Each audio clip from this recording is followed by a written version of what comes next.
You should be very excited about how there's genuinely no pressure to succeed for the Calgary Flames this year, so any development and success for our players is already a huge win. Plus, the Flames have found their new home for radio. What a day for the fan base. We're going to get to all that more in this video, but first I want to welcome you to Flames Digest. I'm Mark Griffith. If you're new around here and you love the Flames, make sure you subscribe so you can stay up to date on all the latest news, updates, reports, and rumors revolving around your Calgary Flames. We would love to welcome you to the Flames Digest family, and let's start with the hot topic about how video did not kill the radio star. Radio is back. Flames radio. It's not all sports radio like Sportsnet Fan 960 was, but no matter what, we're going to take some good news and absolutely run with it. If you didn't know, CSEC and Chorus Entertainment have announced a 5-year radio broadcast partnership. Awesome news for the fan base. I know a lot of people have been, missing out on some of their sports talk, but also just worried that they wouldn't be able to listen to Flames games. But thank goodness,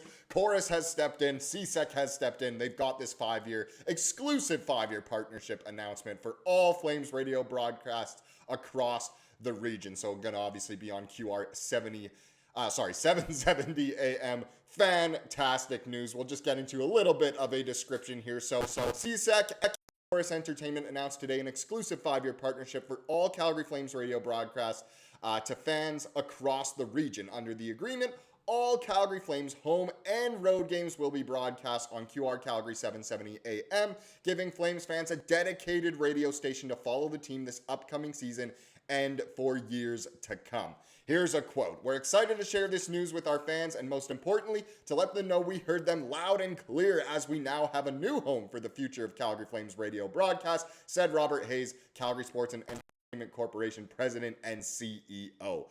Chorus has stepped up as a tremendous partner, closely with us over recent weeks to ensure Flames games remain accessible to our fans throughout the season. Their commitment and collaboration have been invaluable in preserving an important connection with the Sea of Red, whether they're listening at home, in their vehicles, or wherever the game may take them. And who doesn't love throwing on the radio during a Flames game?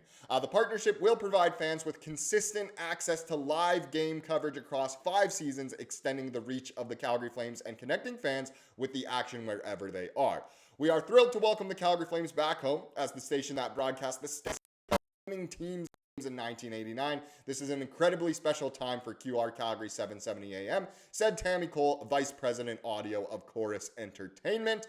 This partnership represents a full circle moment, and we're proud to build on our shared history while creating a new chapter for fans as they continue to follow and support their team for years to come. Further announcements regarding their team and additional programming will follow, including the long Flames Now, a daily sports talk show being developed on QR Calgary, providing fans with a platform to explore game analysis, hear the latest in Flames news, and more, which again, fantastic news. We're already a team that's, I would say, undercovered. Yeah, there's a lot of, podcasts or even YouTube channels like this one that go over it, but it's not, professional or anything like that. There's a lack of professional media, covering the team, so it's great that the radio is back. Again, it's not going to be constant sports like Sportsnet 960 was. Man, oh man, do we hate Rogers.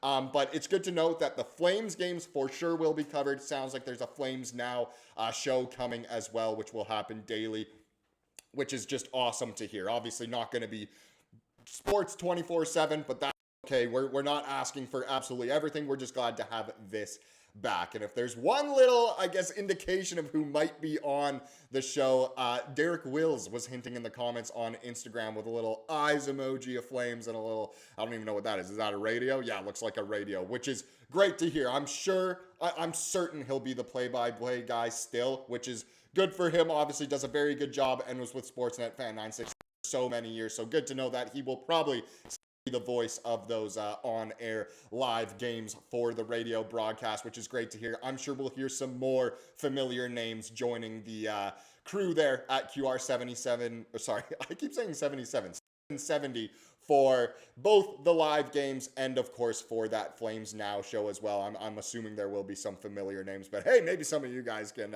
apply to try and be on one of those shows. Sounds like it would be good fun, but overall, great news. The Sea of Red is happy. Now, let's get into how certain players have a lot to prove, but if you watch yesterday's video, you know how I kind of feel about that.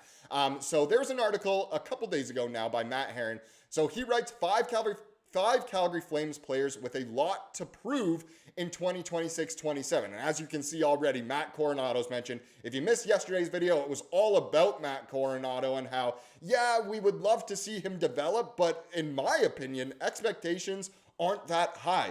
We're not expecting guys to put up loads of points on a team that's not going to be all that deep and probably won't score that many goals. So this article is kind of the exact same thing for me. Now, Coronato was one of them. I'm going to skip him because of yesterday's video. But number 4 was Matvei Gridin. So the article says, since being drafted 28th overall by the Flames in the 2024 draft, Gridin of Kurgan, Russia, has brought a level of swagger to the Calgary Flames we aren't used to seeing. Gridin scored his NHL debut against the Edmonton Oilers in last season's opener, getting the attention of Flames fans early. Gridin had a promising rookie season, posting 6 goals and 14 assists in 37 games played last season. One of Gridin's biggest strengths is his calm demeanor and sense of confidence. So all positives there. I think the article goes on to say, yeah, we expect him to do a lot more. He has a lot to prove. I honestly do not agree with that. I think Flames fans should be excited to have a year where we will probably be experimenting with a lot of these young guys, including Matvei Gridin, and I think Zane Parekh goes right with that as well, giving them a big role. And look, if they fail at certain things, that's okay. They're not going to be on all that great of a team. I think this is absolutely fine for Gridin to, just do whatever. We'll be happy with no matter what. As long as he puts up more than, like 20 points in 84 games, I think everyone's happy with that. Would love to see him just continue to develop. I think that's the bottom line for a lot of these guys. The next one, Simon Nemec, in almost the exact same way as Gridin. So Nemec hasn't even dressed for the Calgary Flames yet, but the expectations have never been higher for the former 2nd overall pick. Again, I might disagree with that. Craig Conroy gave up a lot of assets to nab Nemec from the New Jersey Devils earlier this summer, giving up 2 first-round picks, a second-round pick, and a prospect. Acquiring Nemec was a very high-risk, high-reward move from the start. So in that way, because of the price, yeah, he's got a lot to prove. I would agree with this one more than Gridin, for sure. But again, it's not like the Flames are expected to be all that good. As long as Nemec just shows that he's a capable NHL player this season, I think we'll be happy. I think in future years, we'll start to expect a lot more out of him. But again, in this year, which might be the deepest year of the rebuild, the Flames might be, a lot of people think they'll be the worst team in the league. Us as Flames fans know that's probably not going to happen. They're going to end up with, the 12th overall pick or something. But Nemec, I guess, has something to prove, but I would argue that it's not a lot to prove, and we should just be happy that these guys get the chance to hopefully play in an elevated role. Next one, Zane Parekh. So Parekh has had a lot of ups and downs throughout his young NHL career, from being drafted 9th overall by the Flames in 2024 to being the team's new top defenseman. He has a lot of weight on his shoulders. Parekh has faced a lot of undue criticism since gearing up with the Flames, with he's not big enough, he can't defend, and he's not ready, being hurled around quite a bit. Maybe he has more to prove because it hasn't gone exactly to plan yet, but I just think he will get an elevated role this year. Obviously, huge fingers crossed, knock on wood, he's healthy this year. I think that's fantastic. That's all we can really expect, and we should be excited to be allowed to watch these 3 young guys we just mentioned, Gridin, Nemec, and Parekh. Hopefully just, again, they don't need to carry the team to the playoffs or to the Stanley Cup. Not this year anyway, hopefully in the future. Just getting to see them play. Is he wearing number 8 in that photo, by the way? That's interesting. Either way, I'm getting off topic here. With Parekh, hopefully in an elevated role, he can just develop into a good NHL player this year. We don't need him to be Cale Makar quite yet. We don't need him to be Ole Mata quite yet, but we will see with him. The last one is Sharangovich, and this one is interesting because it's different from the others. The other guys are all young guys who still need time to develop, and they'll get that chance. Sharangovich is a guy who maybe he does have quite a bit more to prove. So clocking in at number 1 on their list is Belarus's Sharangovich. Sharangovich is miles away from his 31-goal, 59-point season from 2023-24 that earned him a brand new contract. Sharky is arguably one of the best releases on the Flames roster, but his overall game has really struggled since the aforementioned 2023-24 season, and it hasn't gone to plan for him at all. He has looked like the Flames' worst player on a lot of nights, and I think a lot of the commenters on this YouTube channel will agree with that quite a bit. A lot of the Flames Digest family. It's just true. He looks like a ghost out there sometimes. Maybe a little bit of puck luck has not gone his way, but he's not playing like the guy who earned that contract, which is too bad. He definitely did earn the contract.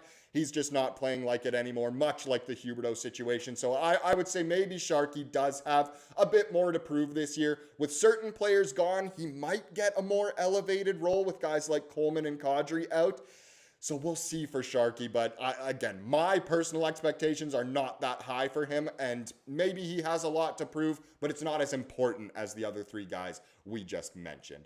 Now let's get into the comment of the day to wrap up this video, as we love to do here on the channel. Comes from yesterday's video, of course, and this is, a really just funny one here from Matthew.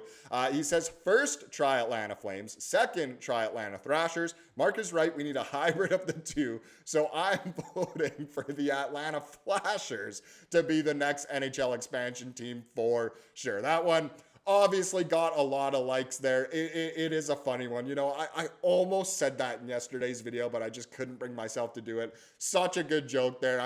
Might not make it through, some of the vetting that they'll do for the team names if Atlanta were to get a team, and maybe that one won't pass, but either way, that was a very funny comment. Thank you so much for watching this video. Please subscribe if you like what you saw here today, and have a wonderful rest of your day.